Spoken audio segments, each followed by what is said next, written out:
Hi everybody, I'm here with Zach, our maintenance control guy, but also his family is in the concrete business. They do a lot of concrete roading, so I meet with Zach here. If you see, a lot of the driveway is really buggered, as we say in New Zealand.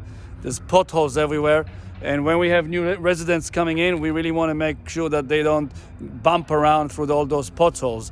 So we got some bids for asphalt overlay, but in that case, it's probably better off fixing up the the actual concrete pad first, and then maybe doing an asphalt later on. So Zach, what will be involved? How much is going to cost? Please let us know.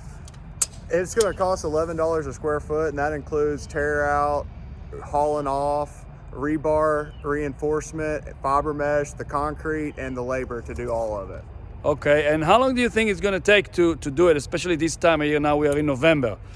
If we're going to do in 3 different phases, it'll probably all together take a couple of weeks, but that's broken up into 3 phases. So 3 to 4 days, depending, weather permitting. If you get rain, that's obviously going to delay it, but outside of that, they can probably have this section torn up in a day and a half or 2 days, and then they can pour it all in a day.